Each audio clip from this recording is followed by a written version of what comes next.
Preparei uma mensagem hoje para a igreja, uma mensagem para a nossa própria reflexão, para pensarmos sobre como estamos diante de Cristo e como nós devemos estar de fato.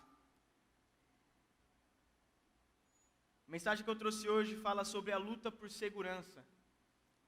E a primeira pergunta que eu quero que você faça para você mesmo nesse momento é se você acha possível que você tenha certeza da sua salvação. Se você acha possível que você tenha certeza do seu estado de graça. Se você acha possível que você tenha essa resposta hoje e no dia da sua morte, para onde você está indo? Qual a direção, qual o caminho que você está tomando? E existe uma passagem no Novo Testamento que eu acredito ser uma das mais assustadoras de toda a Bíblia. E essa passagem ela vem dos lábios de Jesus no Sermão do Monte. E a gente pensa que o Sermão do Monte na Bíblia muitas vezes é uma declaração positiva. Porque no Sermão do Monte é onde Jesus cita as bem-aventuranças. Então ele fala, bem-aventurados os humildes de espírito, bem-aventurados os que choram, bem-aventurados os mansos, e assim por diante. E por conta do Sermão do Monte, Jesus ele tem a fama de um pregador que enfatiza o positivo e não o negativo.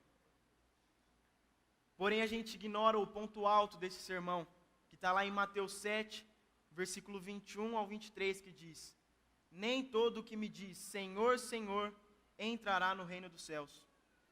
Muitos naqueles dias hão de dizer, Senhor, Senhor, porventura não temos nós profetizado em Teu nome, e em Teu nome não expelimos demônios, e em Teu nome não fizemos muitos milagres?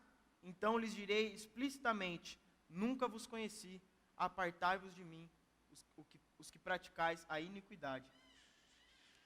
Nessa passagem, Jesus ele nos dá uma visão antecipada do dia final. Ele diz que muitas pessoas vão chamar ele pelo título de Senhor, vão falar, Senhor, fizemos coisas maravilhosas em Teu nome, nós Te servimos, pregamos em Teu nome, expulsamos demônios, fizemos tantas coisas, mas Jesus vai voltar e dizer que, apartai-vos de mim, não vos conheço. Ele não dirá apenas não vos conheço, mas ele dirá, eu nunca conheci vocês. O que realmente me chama a atenção nesse texto é o fato que Jesus começa dizendo, nem todo que me diz Senhor, Senhor entrará no reino de Deus. Depois ele repete isso, naquele dia hão de dizer Senhor, Senhor. E há somente 15 vezes na Bíblia em que alguém é tratado pela repetição de seu nome. E essa estrutura rara de repetição de nome, ela tinha muita importância na cultura hebraica, porque ela sugere e transmite uma intimidade com a pessoa que você está falando. Então, por exemplo, quando Pedro disse que seria forte em todas as circunstâncias, e Jesus disse a ele, Simão, Simão, eis que Satanás vos reclamou para peneirar como trigo. Então dá a ideia de intimidade, de proximidade. Portanto, Jesus diz, apartai-vos de mim. E quando a gente está dizendo Senhor, Senhor, dando a ideia de intimidade, mesmo não conhecendo a Deus, essas pessoas que dão essa ideia de intimidade a Deus e não os conhecem, elas não estão longe da vida da igreja. Muito pelo contrário, elas estão inseridas na vida da igreja. Estão envolvidas intensamente no ministério, têm a reputação de ser cristãos fervorosos, mas Jesus não as conhece. Eu apresento isso como introdução, porque quando a gente faz uma profissão de fé como cristãos, a gente tem que fazer uma pergunta a nós mesmos. Como sabemos que nós não estaremos nesse grupo que diz Senhor, Senhor, só para chegar no dia final e ser lançado fora? Como sabemos que a nossa confiança, que vivemos um estado de graça, é verdadeira? Como sabemos que nós não temos enganado a nós mesmos? Como a gente pode ter certeza de que realmente a gente é salvo? E durante muito tempo essa questão da segurança na salvação foi algo muito discutido no meio da igreja. A igreja no século XVI, a igreja católica, disse que podia ser possível a pessoa ter segurança na salvação só em algumas circunstâncias raras, com alguma revelação especial, com algo direcionado para ela, com alguma profecia. Falavam às vezes que só podia saber quem é salvo algum cargo especial na igreja, alguma pessoa com um alto cargo. Então uma pessoa muito importante da igreja poderia ter certeza da salvação, mas um membro normal não poderia ter certeza da sua salvação. Roma também vai dizer que as seguranças na salvação, elas são mentirosas, porque a Bíblia diz que nosso coração é enganoso. E a Bíblia, eles definem isso, a Bíblia não, eles definem isso como um engano, porque em Jeremias 17:9 diz: ora, não há nada mais enganoso e irremediável do que o coração humano, e sua doença é incurável. Quem é capaz de compreendê-lo? Então Roma diz que é muito fácil a gente se enganar com essa falsa certeza da nossa salvação. Consequentemente, a segurança da salvação para Roma não é possível sem uma revelação especial. Porém, não é somente na Igreja Católica que essa doutrina é ensinada de forma errada. Alguns cristãos acreditam que eu posso ter segurança na minha salvação hoje, mas amanhã eu já perco essa certeza. E essa razão é porque na história da igreja, a certeza da salvação está completamente ligada à doutrina da segunda obra da graça. Quando nós recebemos o Espírito Santo, quando nós somos cheios do Espírito Santo e nós não caímos mais na fé, e nós podemos ter certeza hoje e no dia final que nós seremos salvos. Essa é a doutrina bíblica.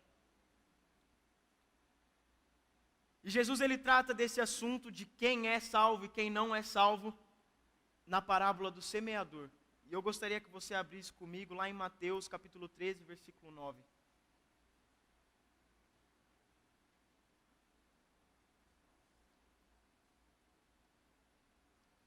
Amém? O texto diz assim: naquele mesmo dia, saindo Jesus de casa, assentou-se à beira-mar, e grandes multidões se reuniram perto dele, de modo que entrou em um barco e se assentou. E toda a multidão estava em pé na praia, e de muitas coisas lhe falou por parábolas, e dizia: eis que o semeador saiu a semear. E ao semear, uma parte caiu à beira do caminho, e vindo as aves a comeram. Outra parte caiu em solo rochoso, onde a terra era pouca, e logo nasceu, visto não ser profunda a terra, saindo porém o sol a queimou, e porque não tinha raiz, secou-se. Outra caiu entre os espinhos, e os espinhos cresceram e sufocaram. Outra, enfim, caiu em boa terra e deu fruto, a 100, a 60 e a 30 por um. Quem tem ouvidos para ouvir, ouça. E é muito importante a gente entender o contexto que essa parábola ela foi falada por Jesus. Antes dela ser proferida, alguém tinha dito: tua mãe e teus irmãos estão lá fora e querem falar com você. Mateus 12:47. Mas então Jesus responde: quem é minha mãe e quem são meus irmãos? Depois, estendendo a mão para os seus discípulos, ele disse: eis minha mãe e meus irmãos, porque qualquer que fizer a vontade de meu Pai Celeste, esse é meu irmão, irmã e mãe. Então Jesus disse que seu verdadeiro irmão é aquele que faz a vontade do Pai e não aquele que faz uma decisão de segui-lo. E a gente deve sempre ter em mente que ninguém forçou Judas a seguir Jesus. Judas decidiu seguir Jesus, ele fez sua própria decisão de entrar na escola de Jesus e permaneceu com o Senhor durante seu ministério. Porém, a Bíblia diz que Judas era um diabo. João 6,70. Então Jesus acrescentou: não vos escolhi eu aos 12, todavia um dentre vós é o diabo. E a realidade não é que Judas era genuinamente convertido e depois caiu da graça. Muito pelo contrário, embora ele estivesse próximo de Jesus, caminhando com Jesus Cristo, ele nunca foi um homem convertido, ele nunca de fato creu em Cristo Jesus como Filho de Deus. E quando a gente olha para a vida de Judas, isso deve nos fazer pensar sobre nós mesmos, sobre o nosso próprio estado. Nós decidimos seguir Jesus, nós decidimos vir à igreja, nós decidimos nos comportar como crente, a gente fala como crente, se veste como crente, a gente se comporta como crente, cumpre um livro de regra, faz um passo a passo, faz sala de bem-vindo à igreja do Nazareno, mas de fato, isso não foi produzido pelo Espírito Santo no nosso coração e nós não cremos de fato em Jesus Cristo. Pouco depois, Jesus ele dá uma explicação sobre a parábola do semeador. E essa é uma das poucas parábolas que Jesus explica na Bíblia. Geralmente, Jesus falava uma parábola e não explicava, porque o próprio Jesus dizia que não é para que todos entendam, mas é para um grupo específico, para aqueles que ele escolheu, para aqueles que eram a mensagem de fato. Mas nessa parábola ele explica, para que todos nós entendamos. Então Jesus começa a sua explicação dizendo: atendei vós, pois a parábola do semeador. A todos os que ouvem a palavra do reino e não a compreendem, vem o maligno e arrebata o que lhes foi semeado no coração. Este é o que foi semeado à beira do caminho.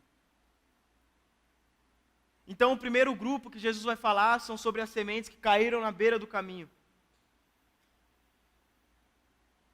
Muitas pessoas têm sido como essa semente. Ouvem a pregação do Evangelho, mas o Evangelho não causa nenhum efeito na vida delas. Não cria raízes na vida. Jesus continua: o que foi semeado em solo rochoso, esse é o que ouve a palavra e recebe logo com alegria, mas não tem raiz em si mesmo, sendo antes de pouca duração. Ele, chegando à angústia ou à perseguição por causa da palavra, logo se escandaliza. Se você for a um culto de evangelização, ou assistir ao culto de televisão, ou for a algum movimento evangelístico, você vai ver muitas pessoas levantando a mão e decidindo ir à frente para receber uma oração, para professar a sua fé. Eu já assisti muitos documentários, muitos movimentos de avivamento, em que as pessoas fazem campanha evangelística internacional, e que milhões de pessoas fazem decisão por Cristo. E quando eu vejo isso, eu me pergunto, quantas daquelas decisões por Cristo eram de fato verdadeiras? A gente gosta muito do que a gente vê nesses acontecimentos, e às vezes as pessoas podem ser induzidas de forma emocional a irem à frente, a falarem eu quero, mas logo abandonam o seu compromisso. Porque a sua proposta ela é impulsiva, e na maioria das vezes sem fundamento algum. A gente tem falado aqui no culto de jovens sobre avivamento. Mas a gente não quer um avivamento em si hoje, porque a gente está numa série que chama Cultura do Avivamento, e a gente está se preparando para esse avivamento. Porque quando nós falamos sobre grandes movimentos, sobre grandes movimentos evangelísticos, que a pessoa se converte, vem à igreja, quando a gente pesquisa na história da igreja, nesses 2000 anos de pregação do evangelho, todas as ondas de avivamento que aconteceram tiveram um período curto de tempo. Elas começaram e depois pararam na metade. Isso me perturbou muito, porque a gente ouve tanta história sobre avivamento, sobre movimento evangelístico, sobre o Espírito Santo alcançando milhares de vidas, só que esse avivamento nunca chegou até nós. Ele parou. E a igreja brasileira nunca viveu um avivamento como o que aconteceu na história norte-americana, por exemplo. E eu não estou aqui para falar mal desses movimentos evangelísticos, muito pelo contrário, eles são importantes. Eu tenho certeza que todo ministério de evangelismo enfrenta problema em avaliar a sua eficiência. Porque geralmente esse ministério ele vai fazer a sua avaliação por números, por quantidade que ele vê, mas como que você analisa um coração? Como que você analisa o coração de uma pessoa se de fato aquela decisão que ela tomou é verdadeira?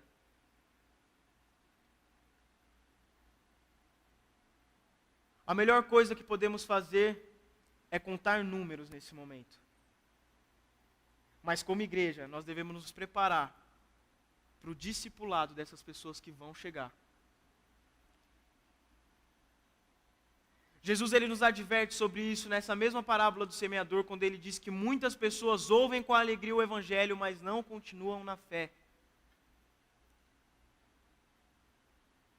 Jesus diz que essa pessoa ela retrocede por conta de tribulações, por conta de alguém sufocar ela. Eu queria contar um testemunho da igreja norte-americana na década de 40, para mostrar esse segundo grupo que não conseguiu se firmar de fato na fé.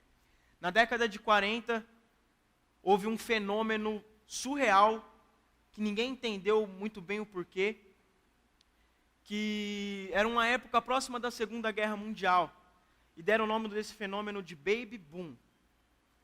Porque os jovens que voltavam da guerra, eles apertaram um botão de reiniciar, e eles começaram a vida do zero, começaram a se dedicar à vida de casado, começaram a se juntar procurar casar, procurar ter filhos, construir uma vida profissional, construir algo grande para eles. Então essa geração, ela se tornou a geração mais influente, a geração mais otimista, a geração de mais sucesso da história norte-americana. Então começam a nascer os boomers, que são os filhos dessa geração. E esses boomers são a geração mais estudada, mais bem educada, mais inteligente, que vai para cima, que faz acontecer, que põe a mão na massa, que não tem medo de enfrentar alguém, por conta dessa criação que eles tiveram.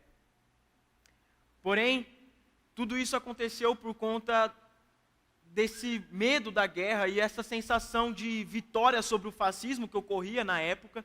Só que nessa época dos boomers, aconteceu uma tragédia. O presidente Kennedy foi assassinado e pela primeira vez na história foi transmitida uma guerra na TV das famílias da nação. E as pessoas viram aquilo e ficaram inconformadas. Eles precisavam responder de alguma forma aquilo. Então os boomers, quando eles estavam maduros, com 20, 21 anos, na década de 60, eles começaram a ir para a rua com protesto, fazia baderna, bagunça, porque eles não aceitavam o que eles estavam vendo. Eles não aceitavam aquilo. Só que ao mesmo tempo, por eles acharem que estavam no controle, eles começaram a mergulhar numa nova filosofia de vida. Quando nasceu a filosofia hippie, nos anos 60. Então eles começam a experimentar drogas pesadas e filosofias da nova era. E começam a todos os finais de semana se reunir em praças em São Francisco para fazer festivais e promovem o verão do amor, onde a paz e o amor era pregado. E aquele movimento começa a crescer, começa a crescer, começa a crescer, porém, chega um momento que esse movimento acaba, porque surge essa filosofia hippie do sexo, drogas e rock and roll. E eles acham que estão caminhando para uma vida plena, mas só existe vida plena em Cristo. As pessoas começam a morrer, famosos começam a morrer, ocorreu a morte do Jimi Hendrix, e isso abalou aquela geração, e todo mundo, ninguém entendeu nada, porque eles estavam numa filosofia de paz, amor, e começaram a surgir morte de jovens, drogas pesadas, heroína, cocaína, e aquilo começou a abalar a geração. Então essa geração viu que não existia caminho, não existia vida naquilo que eles estavam vivendo, e Deus começa seu próprio movimento de avivamento, um movimento contra a cultura que eles estavam vivendo, que era o movimento Jesus. E esse movimento Jesus, na época, ele foi tão forte que eles receberam uma cobertura de televisão só para eles, revistas começaram a publicar sobre esse movimento Jesus, porque o que estava acontecendo, o que o Espírito Santo estava fazendo naquela nação, era algo jamais visto antes. As pessoas chegavam a Cristo pelo que eles viam de sobrenatural, pelo poder do Espírito Santo, assim como diz em Coríntios que a fé não era produzida por palavras de sabedoria, palavras persuasivas, mas sim pelo que eles viam do poder do Espírito Santo acontecendo. A fé invadiu o coração deles. Porém, a resposta da igreja destruiu tudo o que Deus estava fazendo. Naquele momento, os jovens estavam procurando igrejas, e a igreja não estava preparada para receber esses jovens, porque foi pega de surpresa.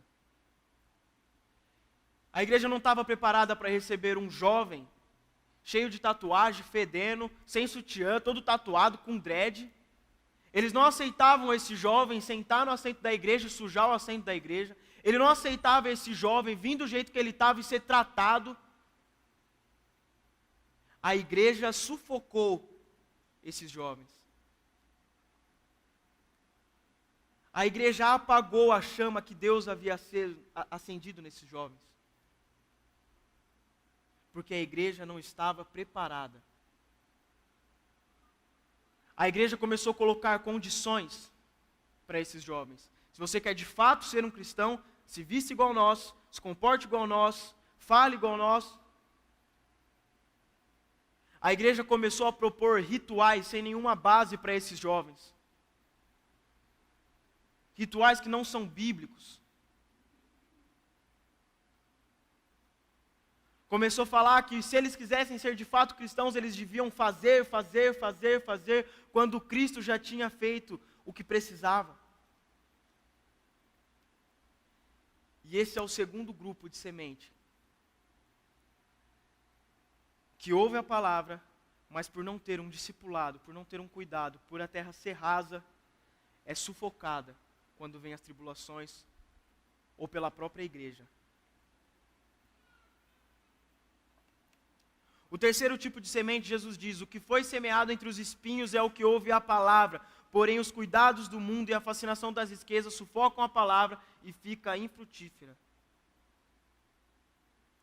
Como espinhos, os cuidados do mundo sufocam a palavra. E se nós não tivermos resposta para essa geração, para essa semente que aparecer na nossa vida, o mundo vai oferecer uma resposta que por muitas vezes, inicialmente, vai ser muito agradável para essas pessoas. E por último, Jesus diz, o que foi semeado em boa terra é o que ouve a palavra e a compreende. Este frutifica.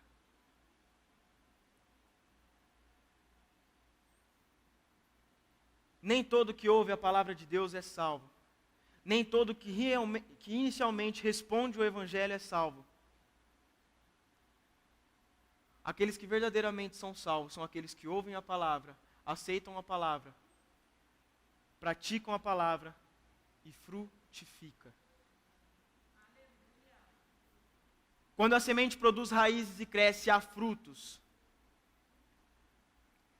E quando a gente pensa sobre o assunto de frutos, nós temos que lembrar que não somos salvos pelas nossas obras. Pelo contrário, somos justificados pela nossa fé. Mas também lembramos que grandes reformadores, como Martinho Lutero diz, que nada adianta você ter uma fé se sua fé é morta. Tiago diz isso também. Porque fé não é acreditar que Jesus existe simplesmente. Porque isso até o diabo acredita.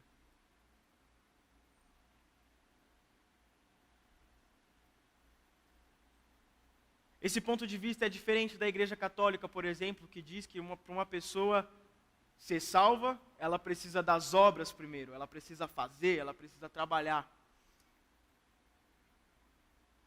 Mas do ponto de vista bíblico, a fé resulta em justificação acompanhado de obras.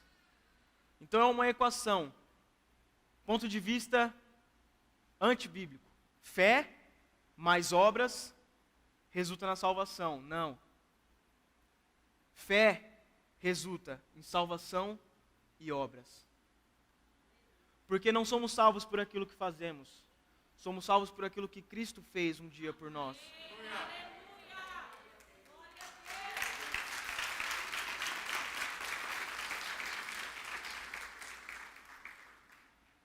Na Bíblia, as nossas obras, elas são consequência de uma manifestação do nosso estado de graça, da nossa salvação. Porque em Efésios diz que aquele que recebe a palavra, que aquele que é justificado, ele nasce de novo, mas para viver em boas obras. Então não existe desculpa para a gente falar, para a gente pecar em cima dessa graça, porque a graça hoje em dia ela foi banalizada. Por conta da graça a gente acha que pode viver do jeito que nós queremos viver. Mas não, aquele que é alcançado pela graça, que tem uma fé verdadeira, Deus capacita ele para viver em boas obras. Essa capacitação não vem de nós, vem de Deus. Deus nos prepara para viver em boas obras. As únicas obras de justiça que servem para nos salvar são obras de Cristo. A Bíblia diz que as nossas obras são como trapo de imundícia, não serve para nada. Não há nada que você faça, não há nada que você tente fazer que acrescente algo à obra de Cristo. E esse é mais um erro que a igreja vem cometendo. O legalismo. Tentar acrescentar algo à obra de Cristo. Você é salvo se você crê em Cristo, mas tem que cortar o cabelo. Você é salvo se você crê em Cristo, mas você não pode fazer tatuagem. Você é salvo se você crê em Cristo, mas você tem que servir um ministério. Você é salvo se você crê em Cristo, mas você tem que estar aqui todo domingo. E a gente costuma dizer que quando a esmola a esmola é boa, o santo desconfia, né? Porque é muita graça. Caramba, mas eu não preciso fazer nada para acrescentar a obra de Cristo? Não. Tudo já foi feito. O sacrifício perfeito aconteceu. Ele levou sobre ele todas as suas transgressões, passadas, presentes e futuras. Nós precisamos crer. E essa fé não vem de nós, é dom de Deus. Até Ele produz a fé no seu coração.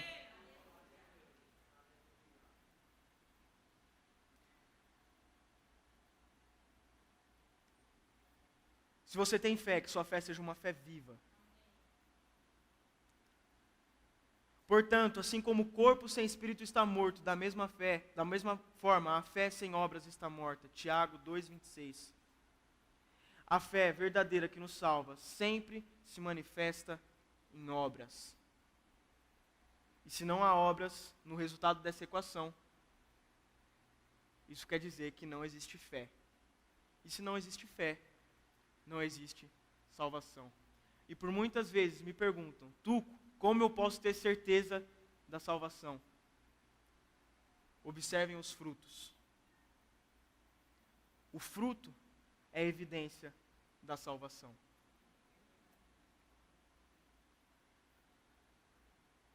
A quantidade de fruto que um cristão produz varia. Jesus diz que a boa semente pode produzir a 100, 60 e a 30 por um.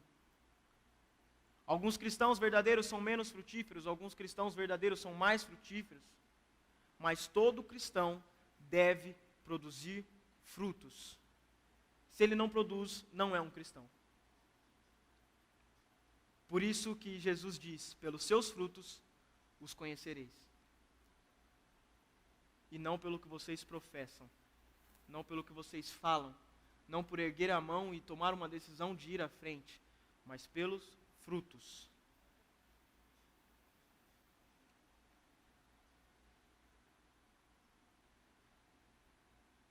Uma decisão, uma profissão de fé, falar, nunca salvou ninguém, nunca converteu ninguém.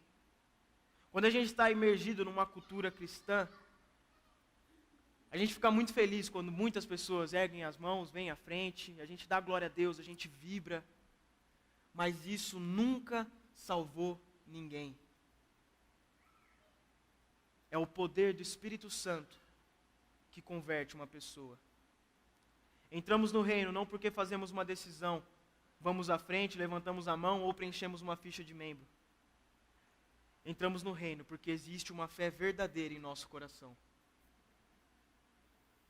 Eu não quero que você me entenda mal, não há nada de errado com profissões de fé. Elas são importantes. Todo cristão deve professar a sua fé, deve declarar a sua fé publicamente diante da igreja, diante do mundo.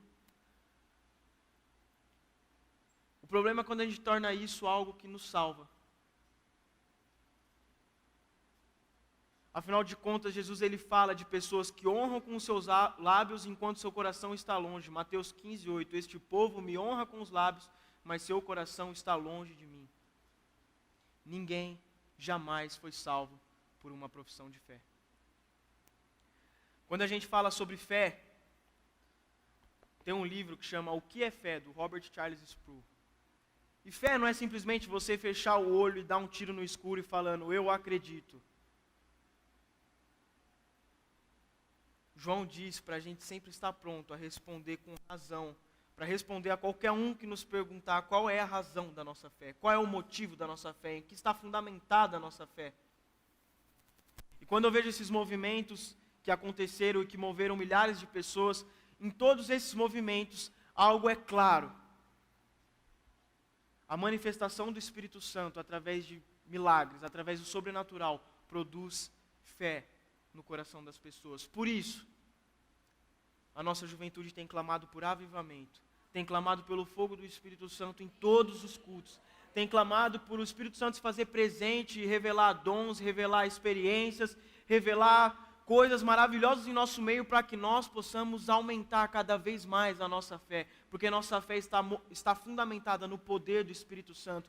Nossa fé está fundamentada em milagres e maravilhas que Jesus um dia realizou e nos deu poder e autoridade para continuar essa obra hoje. Porém, a igreja tem se calado diante disso. A igreja não busca mais o sobrenatural, a igreja não busca mais acontecer esse tipo de coisa que um dia aconteceu e nós somos fruto do que aconteceu na história.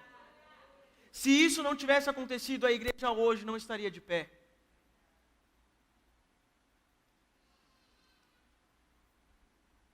A gente tem se baseado muito num texto, que a seara verdadeiramente é grande, mas os trabalhadores são poucos. A gente veio numa série falando sobre o fogo do Espírito Santo, e agora estamos entrando numa série sobre cultura do avivamento. E um complementa o outro. Existe uma história, numa cidadezinha pequena, que existiu uma igreja ali pequena, e um dia essa igreja pegou fogo, literalmente. Teve um incêndio na igreja, e aquela igreja era muito pequena, e perto daquela igreja morava um ateu. E aquele ateu nunca tinha ido para a igreja. E a igreja pegou fogo, então convocaram todas as pessoas da cidade para ir ajudar a apagar o incêndio da igreja. Estava todo mundo lá ajudando e tal. Aí uma irmã estava lá e viu o ateu ajudando a apagar o incêndio da igreja. E ele estava lá ajudando e a irmã chega para ele: caramba, você aqui, eu nunca tinha visto você aqui na igreja.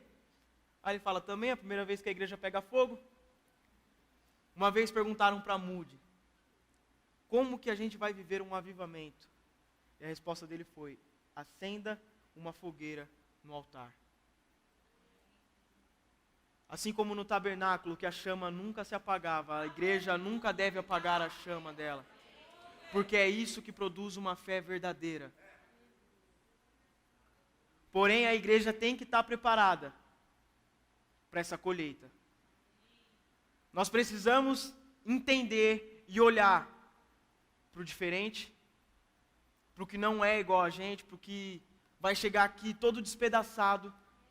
E a gente tem que discipular essa pessoa. Porém, por falta de base bíblica, por falta de comunhão com os irmãos, por falta de entendimento, a gente tem deixado a chama apagar.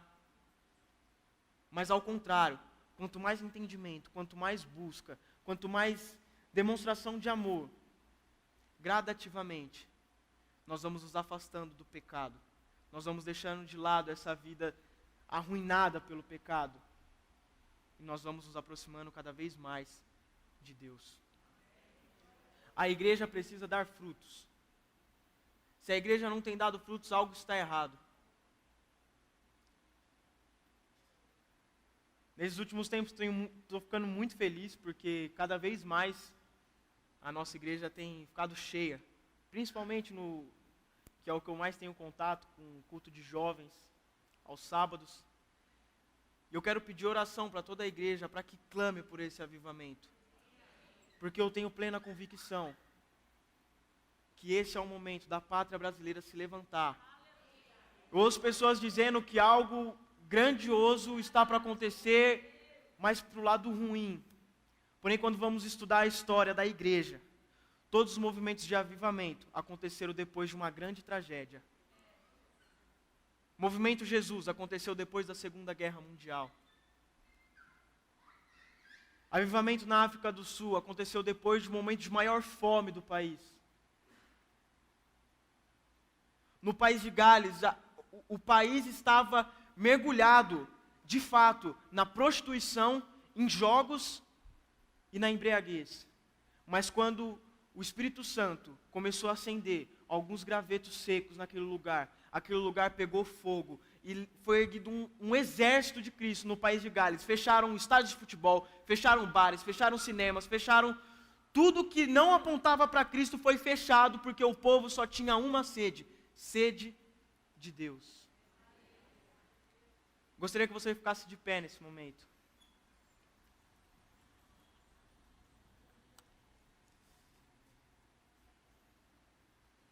Que você possa ter plena convicção da sua fé. Que você possa ter certeza do seu estado de graça. Porque só através disso, que esse fogo que está dentro de você vai se alastrar para toda a cidade. Aleluia. Nessa série nós pregamos que o fogo ele purifica. O fogo de Deus, ele tira fora tudo aquilo que não presta, tudo aquilo que é lixo, tudo aquilo que não convém da sua vida. Nós falamos também que o fogo ilumina. O fogo de Deus, ele torna você uma chama acesa no meio que você está. Nós pregamos também que o fogo, ele aquece. Onde existia a morte, o fogo de Deus aquece e traz vida. E por último, nós pregamos que o fogo se alastra. Esse fogo precisa se espalhar. Mas ele só vai se espalhar se você tiver plena convicção do seu estado de graça. Porque essa plena convicção vai gerar frutos. A seara é grande, os trabalhadores são poucos, mas os trabalhadores estão de pé aqui nesse lugar, amém? Gostaria que nós começássemos a orar, e o Senhor nunca nos ensinou a olhar pela colheita, mas nos ensinou a orar pelos trabalhadores. Nós precisamos de pessoas com fé genuína. Nós precisamos ser a própria resposta da nossa oração. Nós oramos por trabalhadores, mas nós precisamos nos preparar para entrar no meio da colheita. Porque a seara verdadeiramente é grande. Gostaria que nesse momento nós orássemos por trabalhadores e para que a igreja de Cristo dê frutos. Amém? Senhor Deus Pai, nesse momento eu quero pedir, Deus, que o Senhor venha levantar um exército, Pai, de trabalhadores em meio à nossa nação, em meio à nossa cidade, Pai. Nós cremos, Pai, que a seara é grande, o campo é gigantesco e nós podemos trabalhar, Pai, mas nós precisamos nos preparar com essa fé genuína, Pai.